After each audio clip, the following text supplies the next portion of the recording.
If you're looking to build a startup, stay tuned for this session. We're going deeper into the subject of startups with Dhaval Thanki and talking on aspects like marketing and cultivating the right mindset.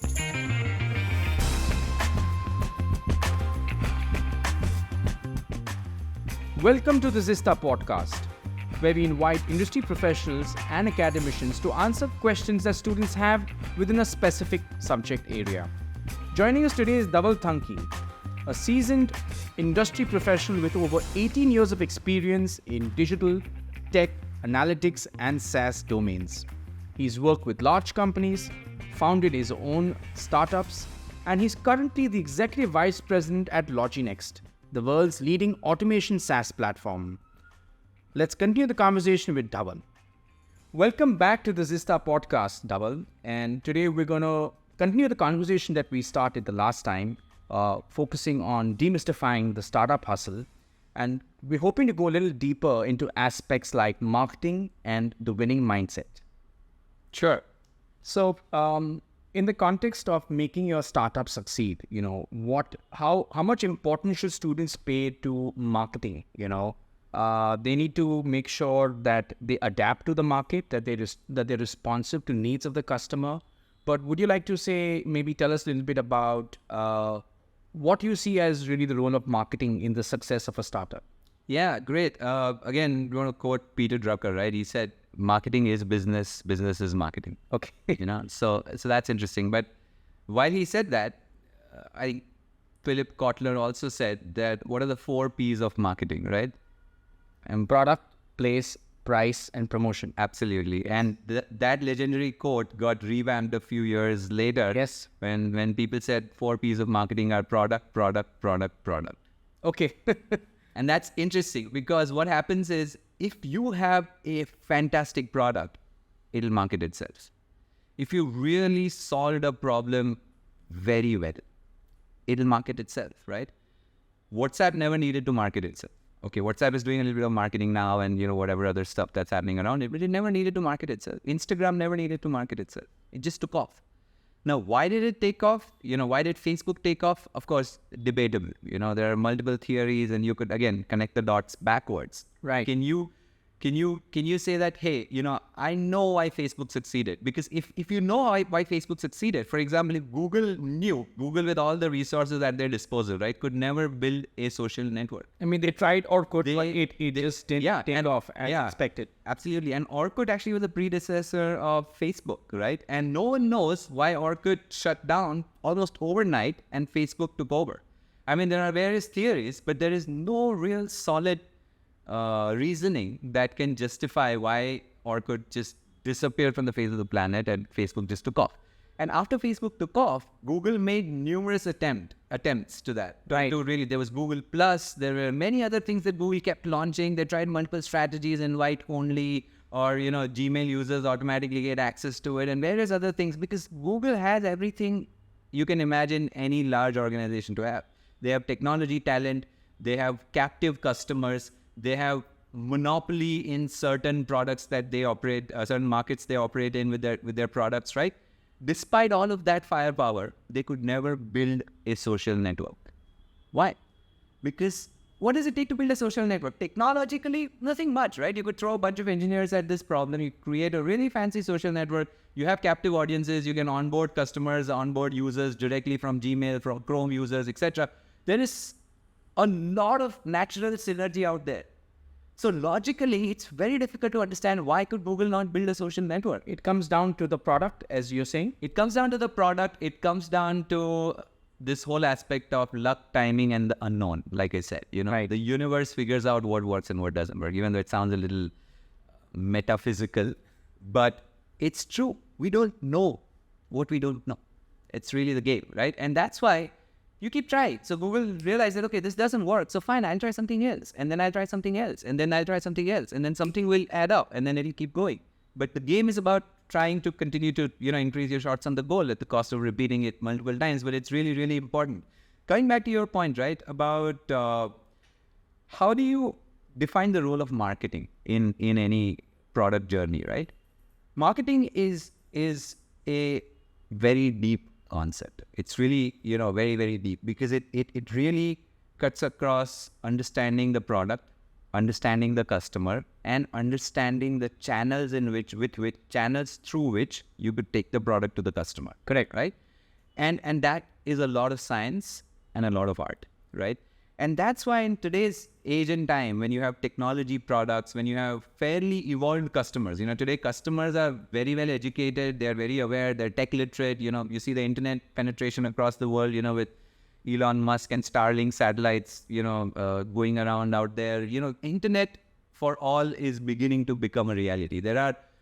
Apparently there are villages in the deepest regions of Africa where there is no electricity, like they don't have 100% electricity, but they have internet, right? So that's interesting to note, because interesting fact about the internet again, talking about the unknown and the role the universe plays, internet is the biggest miracle of recent times. Nobody knows how it came about. Bill Gates said this again. Bill Gates made this statement that the most amazing miracle of recent times is the internet. And today, the world is the way it is because internet came along, right? And no one is a single inventor of internet. Of course, there are many people who've done different kinds of work in TCP, IP, and making the whole story come together in different shapes and form. But there is no single inventor of the internet. Internet just happened, right? And because internet happened, we saw a paradigm shift in the way the world operates, right? And the kind of life and businesses that we have today are only possible because there is the internet, right? So miraculously, internet changed the world, right? Similarly, if you think about marketing is a little bit about that ability to understand the miracles, ability to see what is not very obvious, ability to identify ways of communicating that will really touch a chord with your end customer, right? And when we talk about TAM and market, potential and all of that of course in some sense is a part of how marketing can help you leverage it, right? Like if you know that my market is 100 million people in certain geographies with a certain kind of requirement in a certain industry, etc., how do I translate that understanding of the market into a product story which is going to help me drive adoption, right?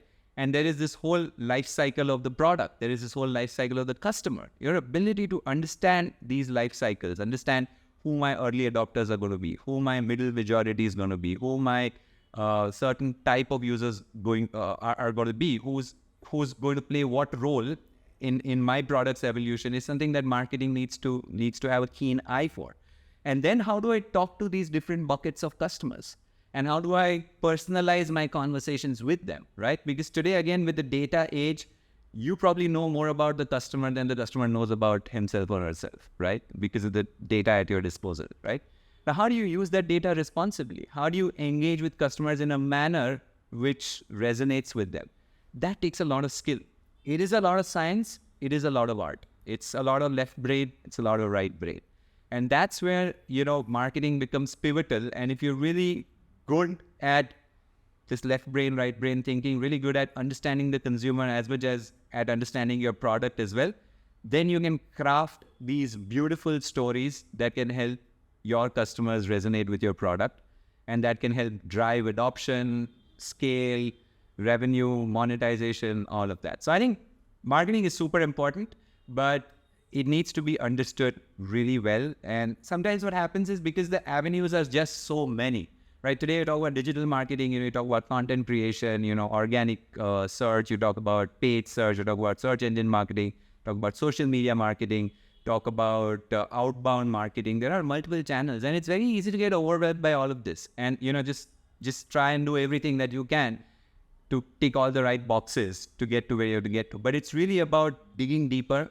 It's really about figuring out the fundamentals well. It's really about knowing your product super well, knowing your customer super well, and then also knowing the channels super well so that you can bring about a very harmonic, synchronization of all of this, the channels, the customer, and the product, to then create the impact that you want to create. Because ultimately you don't have infinite marketing dollars, right? It's not about throwing money at the problem, because that's not a very scalable way of doing it. Because today, if you look at it, most businesses suffer with huge customer acquisition costs. Today, a lot of businesses with great products are not able to become profitable because their customer acquisition costs are super high.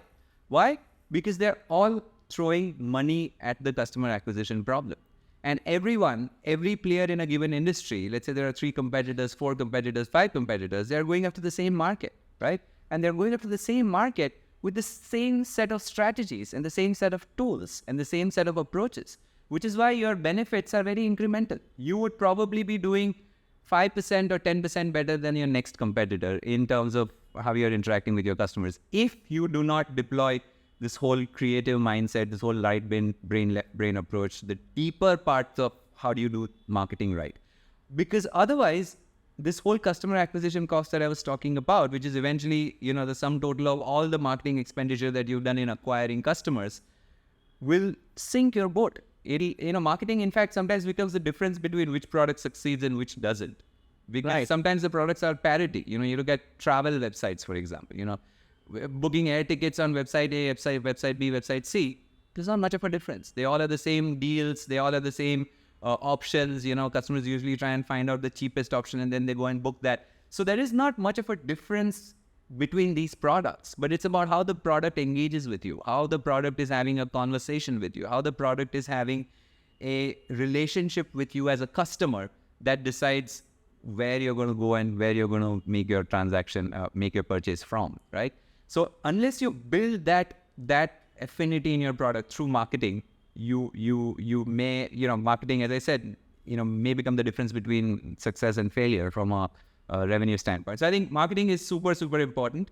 And while there are lots of tools and technologies and systems available to do good marketing today, it really is down to how fundamentally you leverage your customer understanding and your product understanding and your channel understanding to create interesting, creative strategies that help you cut the clutter, that help you stand out, differentiate your approaches, and that help you really shine in the right way to be able to, make an impact. And when I say make an impact, in terms of lower customer acquisition costs, lower customer retention costs, and longer customer lifetime value. And if you're able to do that, then you can really, make all the difference between a successful business versus a not so successful business. Yeah.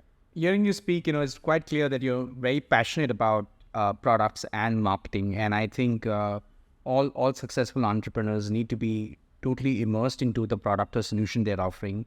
And in case they are not able to articulate the marketing approach or their go-to-market strategy, they can always work with specialists to help them along their journey. Yeah.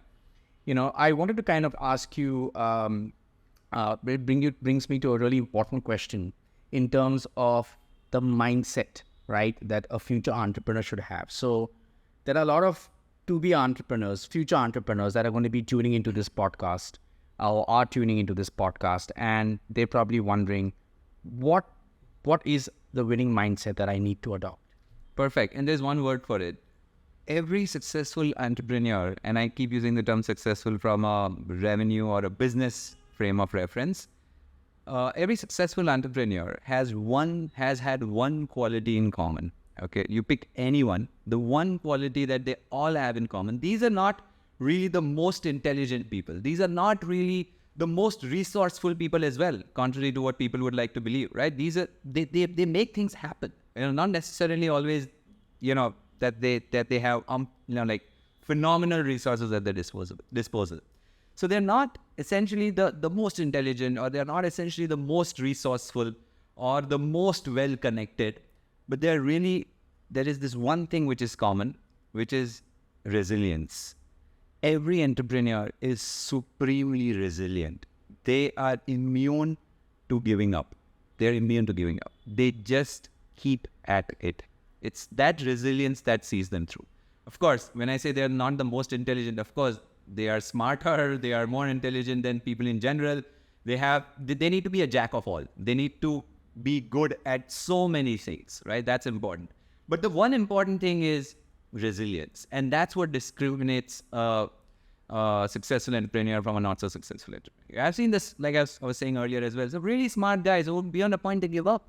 They're like, oh, this isn't working. Yeah, I go back to doing what I was doing, whatever. And that's nothing right or wrong about it. But if you're not resilient, because entrepreneurship is hard. Let's Sure. Every entrepreneur has a really, really tough life. Every one of them. It's not easy. Even if you ask, the so-called the most successful entrepreneur of our time, Elon Musk, right? Somebody asked Elon Musk, what is it to be Elon Musk? A lot of people want to be Elon. He says, if I have a chance, I don't want to be Elon Musk. Well, that's a big thing, right? And he is super involved. He's probably changing the world, building some of the game-changing industries. He revolutionized space exploration with SpaceX. He revolutionized the whole energy game with Tesla, right? Electric vehicles. And he's doing so many interesting things in the solar dimension. In Hyperloop. In Hyperloop, communications with Twitter and X and all of that, in transportation and various other industries. And he's making fundamental changes, right? This guy, he is supremely relentless. He's resilient. He doesn't take no for an answer. Even at some point, this might come across as, a level of eccentricity, and so be it, right? I mean, he just wants to make things happen, and he challenges assumptions. He challenges established paradigms, and people who have the resilience to not accept status quo, to challenge the limits, to challenge the assumptions, they are the ones who make things happen. Because if you respect the limits, if you respect the assumptions, you will only be playing an incremental game. You'll only be 10% better than your next competitor or somebody else in the market. Like Henry Ford couldn't have invented a car. He could have made a better bullock cart if he wasn't resilient and persistent enough. You've got to challenge the known assumptions. Then you create new value, right? And that's the thing that is the key to entrepreneurship. So anybody who wants to be an entrepreneur, remember, it's going to be tough. The whole coolness of being a CEO will wear off. Like I said earlier, 2 months, 3 months, 4 months down the line, oh, it's great to be, the startup CEO, and then you're out there. It's great. But the grind of it is unparalleled. Okay, is unparalleled. And the moment you develop a taste for that grind, the moment you develop a taste for being an entrepreneur, then it's a calling. It's really a calling. And then you endure every challenge that comes your way, and you become successful. And when you say become successful, most of these entrepreneurs, it's no longer about moving around in a Lamborghini or going and playing golf with the mayor and having tea with the president. It's not about that. It's about doing what you love every single day of your life. When Elon Musk, again quoting Elon Musk because he's popular and people relate to him, when he became the world's richest person, so to speak, and this is again a very documented fact, somebody went up to him and said, hey, Elon, you're the world's richest person. How does it feel? He was absolutely dismissive and casual about it. He was like, yeah, great. Now let's get back to work. Okay. And that's what it is. He doesn't look at himself as the world's richest person. He looks at himself as someone who gets to do what he enjoys doing, and he has the resilience to continue to wake up every day and go out there and do some solid damage in something that he's truly passionate about and something that he truly believes in, right? And that's the name of the game. If you want to be an entrepreneur, you don't want to be an entrepreneur for the sake of being an entrepreneur. You want to be an entrepreneur because you know you have to do it. Deep inside you, you know this is what I want to do. Because that conviction translates into resilience. That resilience translates into persistence. That persistence translates into growth. That growth eventually translates into what the world calls success. But the end game is about enjoying what you do every single day for days, months, years, decades, centuries, eons, right? And that's what it is to be an entrepreneur. So if you're really passionate about something, I can throw my full weight behind it. I can make this work. Do not let that conviction go away. Translate that into a entrepreneurial journey. Go for it. Nothing to lose, right? In today's age and time, there's nothing to lose. You give it a shot, give it your all. If it doesn't work, you can always go back there and get a job, right? The market is open, which is what ties back into what I said earlier. It's a hugely democratic market out there. If you're good enough, you have the right skill sets, you have the right mindset, you will succeed in whatever, like I said, whatever form factor you choose for your success. It's okay. Nothing to lose. Again, as opposed to what was the case maybe 100 years back. It wasn't easy to be an entrepreneur 50 years back, right? You can't start a oil and gas company like that. You can't start a manufacturing setup just like that. There are a lot of entry barriers, capital expenditure. It's not easy to start a business. But today, You need a laptop and internet connection and a mobile phone, and you're good to start whatever you want to start. So if you're really passionate about it, give it a shot. I would encourage people to go entrepreneurial if they truly believe in something and make it happen. There are more chances that you will succeed than you will fail if you are persistent enough. And even if you quote unquote fail, you learn from it. Your skill sets are far better now to take on any other opportunity that you want to take on, because you went through the grind, you took the challenge, and you came out on top in some sense, in whatever way you look at it. And here's where I want to also quote Masayoshi Son, right, who is the founder of SoftBank, one of the celebrated venture funds in recent times. SoftBank is one of the leading, world's leading venture capital firm. And they have this vision fund that they're coming up with, which is a $100 billion fund, right? And obviously, Masayoshi Son is a legend in the investing community, and he's known for his successful investments in Alibaba and many other big, ginormous companies that we see today. And he is an interesting, video on YouTube where he mentions this very interesting thing. He said, when he went to the US to do his MBA and all of that, he said, I want to really think of a great idea that I can convert into a business. And how did he go about it? It's an interesting anecdotal reference where he said, every day I would dedicate 5 minutes, only 5 minutes, okay? Every day I would dedicate 5 minutes of your time thinking about an idea. Okay. So he says, I put the watch on a timer and I put it on for 5 minutes. And he said, initially I was like, okay, idea. I mean, I'm not getting an idea. Let's think of an idea. You literally force yourself to think of an idea. And it sounds very funny in a way, but that's how he hit on this one idea back in the day, which was an idea of an electronic dictionary. So he actually, apparently, is the inventor of the world's first electronic dictionary. Okay. He built that product and he sold it to Sharp Corporation in Japan for $1.5 million back in the day when he was in his MBA school. So sometimes, you may not even have an idea. You just have a passion that I want to build something, but I don't know what I'm going to build. I don't even know what the market is. I don't know anything, but I know one thing for sure, that I want to create something. That passion can translate into a product. You literally gave birth to a product which did not exist. Not because he did some market analysis or he figured out product market fit or he did the TAM analysis. He just wanted to build something fantastic. He just wanted to invent something. And just by aligning that thought with that passion and dedicating 5 minutes, just 5 minutes every day to come up with an idea, and he could come up with an idea, he could build it, he could execute it. But again, cannot understate the importance of execution. I could come up with an electronic dictionary as an idea, but I need to execute it. I need to build it. And again, I think you mentioned this earlier, where if I don't know how to build it, today there are enough resources out there in the market where I can get it built. I can still own the idea and I can use resources in the market and even collaborate with people if I need to, but I can build it, right? And only when I build it, it becomes real. As long as it's an idea, it is anybody's play. But the moment you convert that idea into a concept, into a actual product, only then it becomes real. And then you can monetize it and do various other things. And again, quoting Philip Kotler there, customers don't buy product ideas. They buy product concepts. And that's true for entrepreneurs as well. You can't build a business on an idea. You can build a business on a concept. And you have to convert your idea into a concept, and then that concept into a product, and that product into a business, by executing relentlessly well. So yeah, that's what I would want to say. Thank you, Dhaval. I think, your talk is going to be hugely inspirational to a lot of students out there, because you very systematically laid out the building blocks. And it actually reminds me of a track by this artist called Seal, where he says something like, we're never going to survive unless we get a little crazy. And, this is a thing. Go out there, be crazy, act on your idea, build out your product, and success will follow. Just be persistent, focus on execution, and act on a lot of the good points that Dhaval said. Yeah, and I would again, can't resist quoting Steve Jobs again on this one, right? When he says that you have to be crazy enough to know that you can change something. Only then you can change something. Right. I remember the Think Different campaign, right?